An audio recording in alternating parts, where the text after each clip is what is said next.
What is up, everybody? This is Power to Womxn, and this is the 35th episode. Woohoo! Like 35. What the? Can't even believe I've made it this far, but look at us go. Today, on my desk, I have a very special friend. His name is Luca. So Luca, is in a whale bottom, or like a mermaid. I kind of thought this was kind of like a mermaid tail, so that's why I named him Luca, because I was like, this is Luca, you know what I mean? And if you've seen that movie, it's a really good movie. But yeah, so that's my special friend for the day, my special plant. I don't know what kind of plant he is, but he looks gorgeous. So he's gonna join us in talking about somebody who's very special and somebody who I had no idea about, but I feel like I should have known. I know I say that a lot, but I really feel like a lot of people need to know who this is. And the reason I picked her was because, for one, she's still alive, and I'm kind of wanting to start talking about more people who are relevant in today's history. So like people who are doing, like women who are doing amazing things today. And so that's why I picked her, because she's doing amazing things right now. And the second reason I picked her was because she is such a brave and strong and confident woman that when I read about her, I was like, there's no way that I can't just not talk about her, you know what I mean? Like, I had to. So the person I'm going to be talking about today is Dr. Amani Ballour. She is a Syrian doctor, and when I was doing research on her, the only birthday that I found was the year she was born. So she was born in 1987, so she's really not that old, which is freaking amazing, because that means she has a lot more life to live, hopefully, and a lot more advancement to help the planet and to help the people on the planet. So Amani was born in Ghouta, Syria. So she is a Syrian person, born, raised, and she has 5 siblings. So she is the second youngest of those 5 siblings, and she has 3 sisters and 2 brothers. So it's a good mix, you know. So what is Dr. Amani Ballour? Who is she? You know, what has she done? You know what? I'm here to tell you. So she is a Syrian pediatric doctor who is an advocate of women's and children's rights. So she is a pediatric doctor. So to go back just a little bit, so when she was younger, she was actually given the chance to go to college, which is super unusual because a lot of women in Syria were not allowed to go to college. They were not allowed to get a higher education, and they just did not allow that. And in fact, her three other sisters, the youngest one was married at 13. 13 years old. Could you imagine getting married at 13 years old? That's crazy. So she told her family, she's like, I don't want to get married. I'm not going to get married. I'm going to go to college. So she actually went to Damascus University, which is the capital of Syria. So she went to a very prestigious university. And when she originally went there, she wanted to become an engineer. And that did not go over well. First off, being an engineer in Syria was a very male-dominated field, and Syrian is a very patriarchal society, so they don't believe that women should work. They don't believe that women should have an education. They believe that women's place is at home, which is not true, but okay. But she was actually given the opportunity to go to college, thankfully, you know, but she couldn't go into engineering because her family wanted to support her. So she had to change, you know, and her father actually wanted her to become a doctor because doctors were respected, you know. So he was like, if you're going to go to college, you got to go be a doctor. So she decided to keep going to college. She really wanted an education. She didn't want to get married young, so she went to go be a doctor. And then halfway through, she was like, I'm going to work with children because I love children, so I'm going to become a pediatric doctor, which is freaking amazing that she did that. And I love children, so that's really cool that she, went with her intuition and went with what she really liked to do, even though she really didn't want to be a doctor. But she grew to love it, and she grew to love helping kids, which is freaking amazing.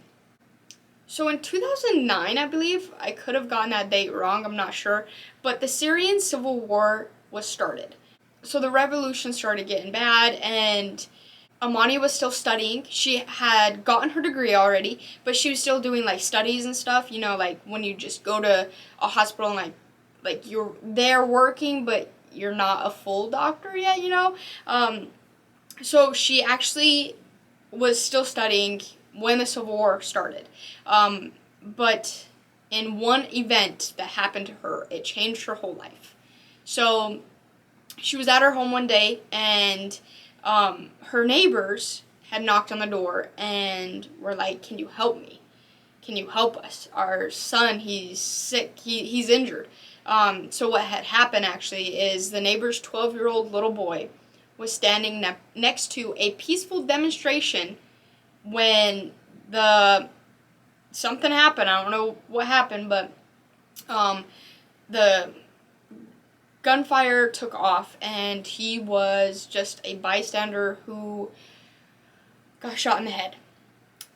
So the neighbors, they were afraid to go to the hospital because they were afraid that the hospital would turn them into the government. And the government is the reason the Civil War happened, because the people of Syria were trying to peacefully protest, but the government did not like that, and they started bombing, and they started having chemical attacks and all these other horrible things to these Syrian people and the Syrian people are just demanding basic human rights. You know what I mean? So, but by the time the neighbors actually brought their son to Amani, he was already dead, and she couldn't do anything for him.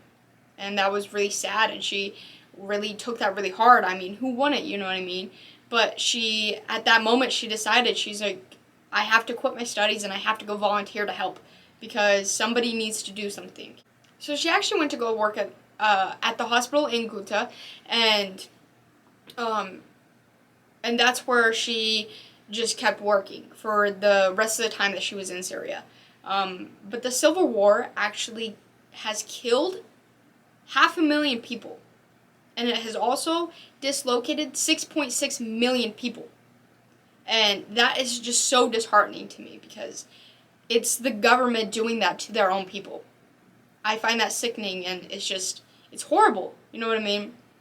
But she was there at this hospital in Ghouta, which was a 6-story building, but it was still under construction, so it wasn't all fully functional and all that stuff. So yeah, it was still under construction, but when the Civil War started getting really bad and the government started bombing more, they would target hospitals. The government would, with their bombs and their attacks, because that's where people would gather, and that's where sick people were. So the government basically thought it was an easy kill, which is so effed up. Don't even, I can't even explain it, you know what I mean? It's messed up. But the doctors and Amani finally decided that they had to move their operation underground because it was no longer safe above ground in the actual building. So they actually moved the hospital down underground, and that's where they started operating on people. So at first they only had 2 or 3 rooms, and Amani was there from the very, very beginning, so she's seen all of this. But fun fact, when they moved underground, they started calling the hospital the cave now, and that the cave actually grew. So they actually started building tunnels to Damascus because Ghouta was in a range where nobody was letting medicine in, nobody was letting food in, so they were starving. All the people in Ghouta were starving because and dying because they wouldn't allow resources in to that city. So they actually started building tunnels underneath, starting at the hospital, the caves, and going to the capital, so that way they could get materials for the hospital and for the people in the hospital.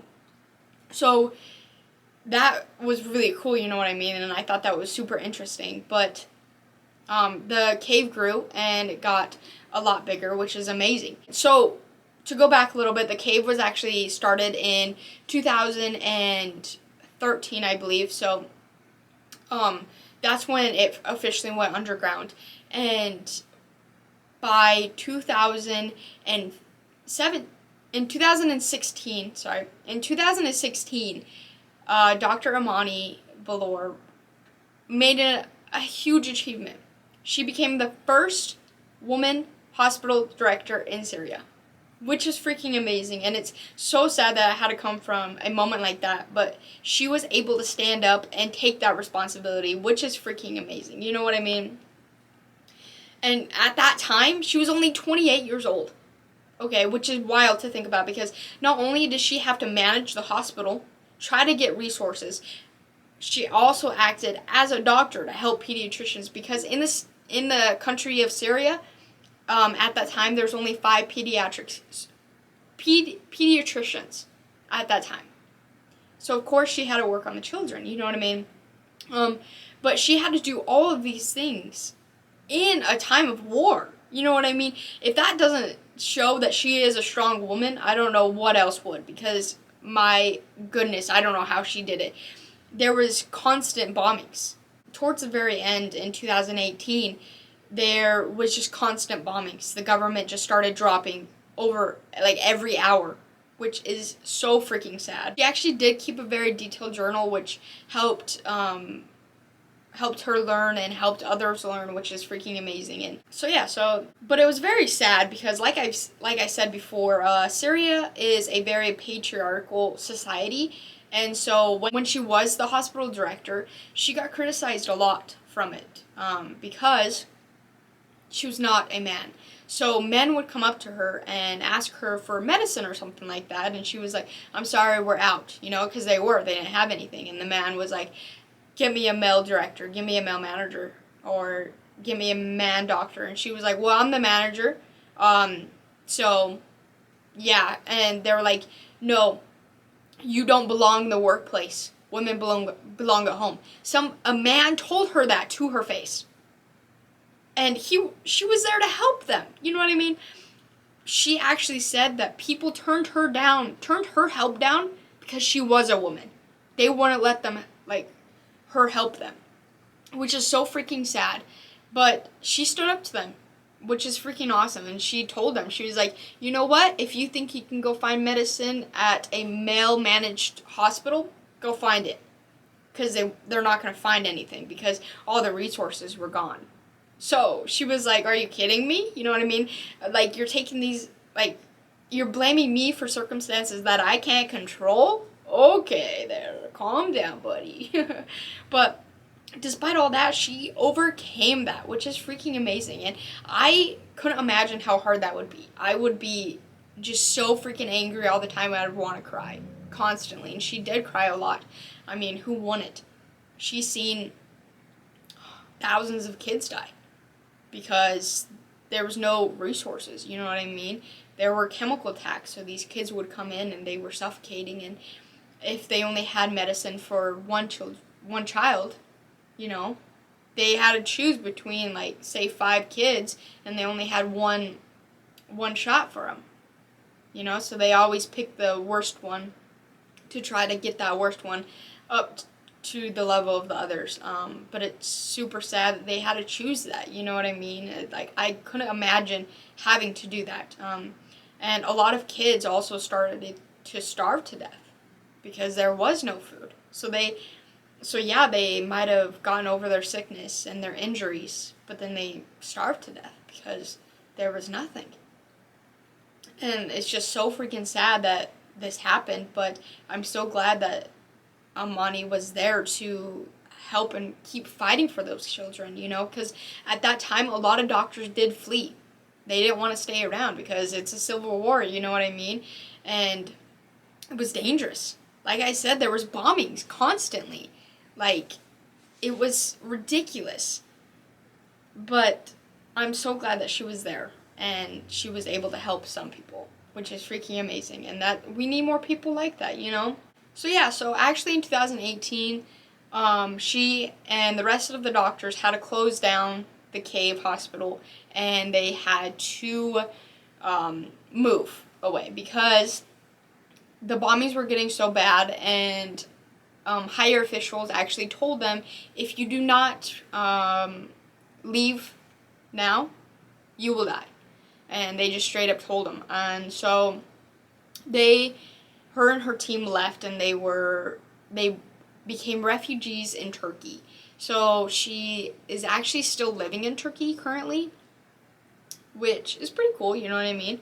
So even though she was the director of the hospital, even though she was a very, very good doctor, she was still having to overcome all the patriarchal society norms, you know what I mean? She still has to overcome that even to this day. And she has actually stated that once the Syrian civil war is over with, she's going back to Syria, which I think is really cool, you know what I mean?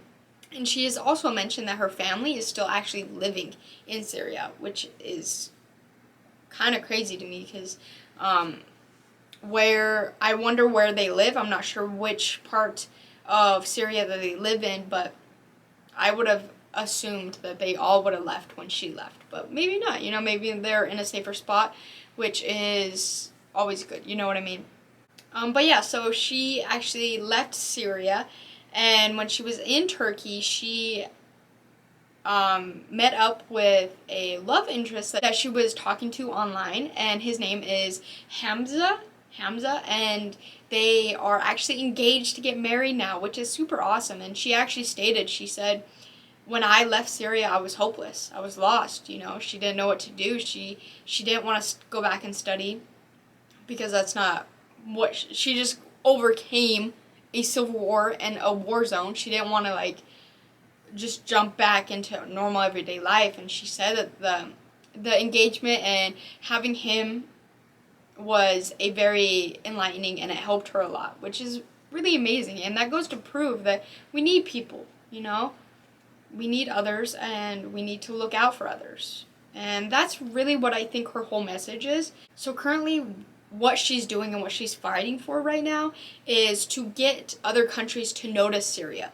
So, like I've said, there was 500,000 people killed by the government, by Syria's government, and no other country has stepped in.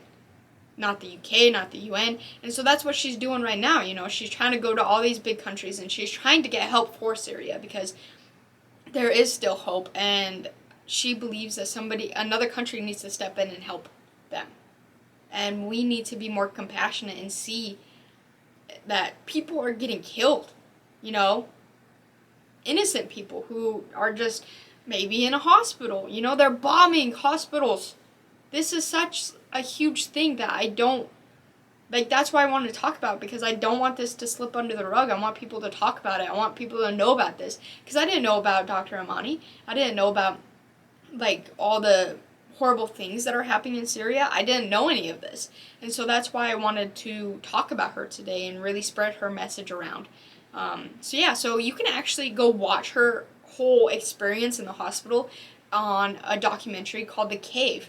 So they made that documentary. A Syrian man, I can't remember his name, but he is a filmmaker, and he was actually there filming the Civil War in other areas, and then he heard about this doctor, and they were running an underground hospital, and he's like, I gotta get over there and like record.